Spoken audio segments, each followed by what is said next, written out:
Religions, or at least religious authorities, can find themselves in a bit of a bind. On the one hand, religious truths are often touted to be, well, fundamentally true and true for all time. However, on the other hand, what is clear from any sustained analysis of religious ideas is that they change over time for a wide variety of reasons. No religion begins and ends its history without the inner workings and the outer doings of that religion altering considerably. I would be shocked if Jesus or Siddhartha Gautama would even recognize the religions founded in their names. Surprisingly, or unsurprisingly, depending on what your expectations are, this is also true of the concept of the afterlife. I say surprising because the question of the afterlife is often taken to be among the most fundamental for a religion. Whether that answer is post-mortem bliss or punishment, enlightenment, transformation, unification with the One, reincarnation, or oblivion, religions tend to take a surprisingly dogmatic line on a state we can't logically know that much about. Ibn Rushd, just to take a rather radical historical theologian, held that the literal existence of the afterlife was one of the few doctrines in Islam that could not, under any circumstances, be read metaphorically. That the concept of the afterlife would alter through time is among the most tectonic of religious changes. But that is exactly what happened in the history of the afterlife for those for whom the Hebrew Bible, called the Old Testament by Christians, is sacred scripture. Rather than finding heaven or hell in that vast library of ancient Israelite texts, we find a very different afterlife there: Sheol. In this episode, we're going to explore this now extinct afterlife, its cultural contexts, its denizens, and how it came to be replaced by other theories of the afterlife. So, before there was heaven or hell, there was Sheol. I hope you'll join me as I explore the afterlife of an afterlife. I'm Dr. Justin Sledge, and welcome to Esoterica, where we explore the arcane in history, philosophy, and religion.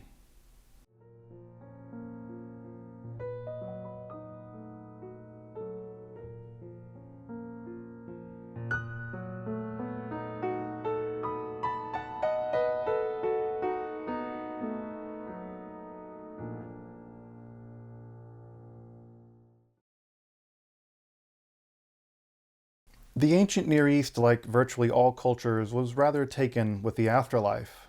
From Mesopotamia, we have several different descent to the underworld epics, the most famous of which stars Inanna, or Ishtar, visiting her older sister and queen Ereshkigal and becoming trapped in the underworld. Only by her husband, Disembodied, now enshrined in the Jewish month named Tammuz, and his sister becoming kind of twin alternating hostages, is Inanna able to escape the shadowy citadel of the underworld capital of Ganzir. The underworld is a dark, distant place associated in the Sumerian mind with the Zagros Mountains to the east. It's often called Kur, or just mountain, in their mysterious language, and is a kind of shadowy, gloomy version of our land, vast and light. Of course, the Egyptian culture also had a terrifically complex afterlife that underwent numerous changes through the eons of that culture's development. From the automatic mummification offered by the sands of the desert, to the royal deification and the ascent to the stars provided by the pyramid texts, to the democratization of the afterlife and custom-produced books of coming forth by day, which is also ironically named the Book of the Dead. I say it's ironically named that because it was actually for people who had precisely survived death and, well, reached the afterlife. The Egyptians imagined various afterlives and various means by achieving them. By the New Kingdom, one's heart was actually weighed against the feather of cosmic justice, or ma'at, and failing to be sufficiently morally pure, one's soul, one's ka, was consumed by the demonic Amit. Otherwise succeeding, one joined the divine Osiris in the next life. In the glory years prior to the Bronze Age collapse, the people of Canaan told the epic of Baal, who defeated the watery forces of chaos in the form of the sea, or Yam, but also descended to the underworld to engage in battle with Mot, or death. Temporarily killed, Baal is resurrected, and here the storm god forever contends with the god of drought and death in the yearly cycle of the winter rains and the parched earth of the summer. All three of these ancient cultures had complex and evolving conceptions of the afterlife. Thus, it will be unsurprising for you to learn that the afterlife of those most famous Canaanites, the Israelites, is going to reflect, refract, and remix many of their neighbors' concepts into their own concept of the afterlife, Sheol. The word die or death, mavet in various forms in Hebrew, appears to occur exactly 1,000 times in the Hebrew Bible, with the technical name for the afterlife, Sheol, occurring 66 times. These are almost equally distributed in the prophetic works with 21 times, the wisdom works 20 times, the prophetic literature, Sheol appears 17 times, and with only a smattering in the narrative texts, there it only appears 8 of the 66 times. Only 66 mentions in such a wide range of texts, with life and death, divine judgment, and legal adherence being central themes, reveals that the afterlife was simply wasn't a major concern of Israelite religious or literary society. Despite this relative unconcern with the afterlife, there is enough data to provide at least a sketch of what the concept of Sheol meant to them. The word almost always appears without a definite article, indicating that it was a proper name, though oddly it never occurs in narrative accounts of deaths, which happen a lot in the Hebrew Bible, even people killed precisely because of religious failure. We never really see something like, and so died and they went to Sheol. Further, it's never mentioned in the legal sections of the Bible as a kind of punishment or reward for obeying or disobeying the divine law. Those punishments and rewards are almost always this worldly and are typically cashed out in terms of life duration, large families, and agricultural success. Finally, the term seems to occur through all the literary periods captured by the Hebrew Bible, and the word only occurs in the Hebrew Bible with one exception, a mention in a letter from the Jewish military colony on Elephantine Island in Upper Egypt. Given that the word Sheol never appears anywhere else, it seems at least reasonable to conclude that it was a uniquely Israelite term for the afterlife. Now, typically with Semitic languages, etymological analysis provides us at least some clue as to what words mean. Unfortunately, this isn't true with the term Sheol. Scholars have provided nearly a dozen possible origins for this term. There's some on the screen now, though there's no scholarly agreement on the meaning of this word. We just don't know what the word Sheol means. As you can see, we have everything from a Hebrew root or shoresh, meaning something like to inquire, which seems closest from a phonological point of view, though not really conceptually connected to the underworld, to a possible connection in Akkadian with the god Shuwala being an epithet perhaps of Ereshkigal, the queen of the dead, and thus Sheol becomes a kind of Hebrew place name for the underworld by association, although that term only occurs twice in the entire Akkadian corpus. Sheol was also associated with terms like pit, ditch, and grave. There are 6 instances also where it's described as Avadon, or destruction. This actually goes on to become the angel of the bottomless pit in the Apocalypse of John.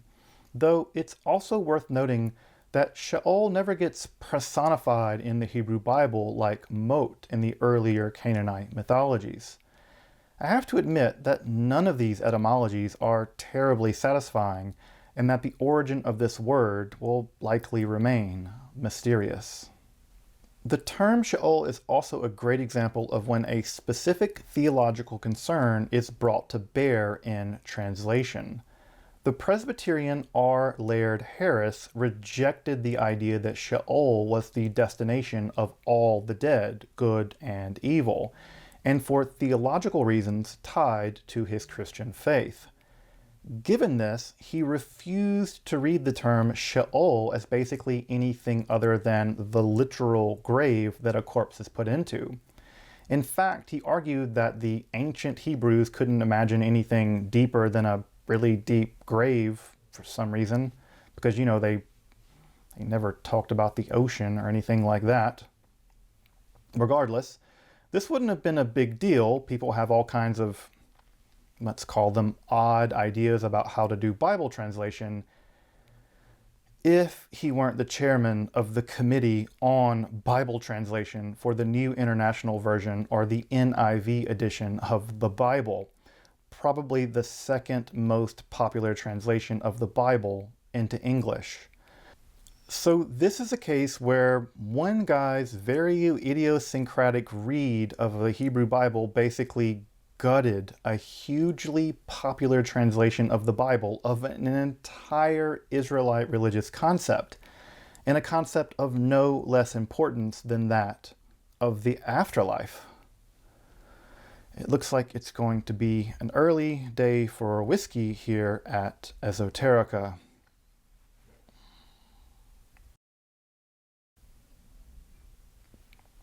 Okay, welcome back. So what do we know about this place, Sheol? Well, the news isn't good, but at least we didn't translate it away. One is always said to descend to Sheol after death, and unlike other cultures, there are no ancient Israelite stories of heroes descending into Sheol only to escape triumphant. Yes, I know that in Christian mythology, Jesus performs the so-called harrowing of hell, but by then, the fully Israelite concept of Sheol as a kind of afterlife was already a bit of a distant memory. I think it's better to understand the theological work in Jesus' descent within a larger Hellenistic rather than an Israelite alone religious context. Regardless, Sheol is an underworld properly speaking. It is literally thought to be an underground place and is associated with dirt and darkness, maggots, worms, stillness, and silence. We are told that it is the most distant place from the Israelite God, and that those in Sheol know nothing and can offer no further praise of the divine. Further, it appears that everyone, regardless of moral righteousness or failure, arrives there, and that escape is impossible. While there are 3 accounts of physical resurrection from the dead in the Hebrew Bible, curiously enough, all 3 are actually associated with these shamanic prophetic characters of Elijah and his companion Elisha. All 3 of those resurrections occur shortly after death, and none after the body is entombed. Of course, Elijah and Enoch are both famous for having never died, so they don't have to escape Sheol, but it appears that all that die can't. However, there are a few fleeting references to the Israelite God being able to raise someone out of Sheol if God likes, though this never occurs in any of the texts of the Hebrew Bible. Though it's not a place of punishment, there is some sense that the evil are placed in a more deep or more remote section of Sheol geographically, but this could just be a kind of poetic flourish. We're also told that it is prison-like, with gates and bars, and that those there are bound with cords or chains. There's no activity to speak of in Sheol, though sluggish movement seems kind of possible. Those there are described as weak, and inactivity seems to be the norm. In the end, Sheol is a gloomy, cave-like realm of stillness, forgetfulness, silence, and decay. It is the eternal twilight after a death which never quite becomes oblivion. While Sheol represents a kind of post-mortem equality, there is an earlier stratum in Israelite conceptions of the afterlife which more reflects their Canaanite forebears.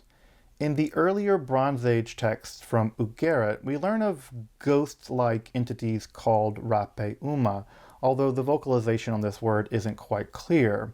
These entities seem to have been semi-divine ancestor spirits, often previous political leaders and military heroes, who can return from the underworld to celebrate certain festivals, especially the New Year festival, with the living at a communal drinking party called a marzich or a marzeach. We're not, again, sure of the pronunciation. Curiously enough, their name seems to come from a root meaning something like to heal, though it isn't clear if they're the ones being healed, like being healed of life. You can think of Socrates at the end of the Phaedo, or perhaps they did the healing through magical intercession, or it could just mean something completely else. We just don't know. It's worth pointing out, however, that ancient Near East medicine was deeply connected to exorcistic rituals to cure various illnesses precisely caused by various kinds of malevolent ghosts.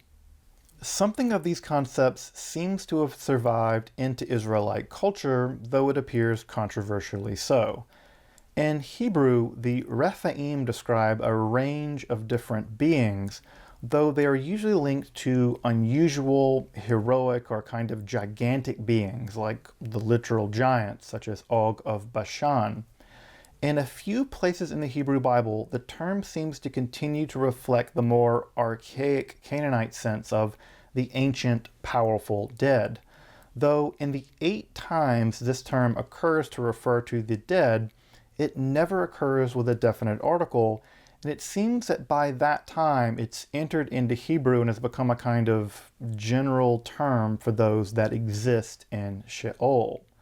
The drinking party or symposium in honor of and with the dead, the marzich or the marzeach of ancient Canaanite practice, also seems to have continued to be practiced by the Israelites, though seemingly controversially. It's only mentioned twice in the Hebrew Bible and only in the prophets Amos and Jeremiah, and there it's vociferously condemned for various reasons. Likewise, Levitical law forbids self-mutilation on account of the dead. This becomes the general basis for a prohibition on tattooing in later rabbinical jurisprudence. The only person in all of Israelite literature described as having emerged for any time at all from Sheol is the prophet Samuel, who's summoned by the Baalat Ov, or the necromancer at Endor, at the behest of the distraught king Saul. As you probably know, his war with the Philistines was going poorly, and God had gone silent in guiding the king, which is to say that the legitimate modes of divination had fallen silent. Out of desperation, he turns to a practice that he actually outlawed, the rousing of the dead to tell the future. Just good old-fashioned necromancy. The necromancer, well, here she's a necromantrix. Look, I know it's Greek and not Latin third declension, but I had to do it. Necromantrix is an amazing word. At any rate, she is successful, and Samuel rises out of the earth as an Elohim, or a god, or a divine being. Now, I know that it's weird that the ghost of Samuel would be referred to as an Elohim, but it's worth pointing out that in other ancient Near East texts, these Rephaim, or ghosts, are often described as being Elim, or gods, so it must have been a common idea in that time. Well, God basically appears and confirms that Saul's been abandoned and he's going to die on the battlefield the very next day. Sorry, Saul. If you're curious to learn more about Israelite magical practices like the necromantrix or the Baalat Ov, check out my episode on that topic in the card above. Now, whether the prophet Samuel's knowledge of the future was because of his former life as a prophet, they kind of sometimes know about the future, or because special knowledge is had by the dead isn't exactly clear. But such necromantic practices long predate this story and are practiced widely in various cultures at various times. It seems to be a kind of metaphysical commonplace that the dead exist and know of temporal events in a way that we don't or simply can't. They seem to know about time or relate to time and the events in time in a way that seems to give them foreknowledge or deep knowledge of the past in a way that we simply don't have. Sheol proved to be the only Israelite concept of the afterlife through the entire period of the composition of the Hebrew Bible. However, following the Babylonian exile and contact with both Persian and Hellenistic cultures, the Israelite Jewish conception of the afterlife underwent massive renovation with the rise of the apocalyptic mode of Judaism.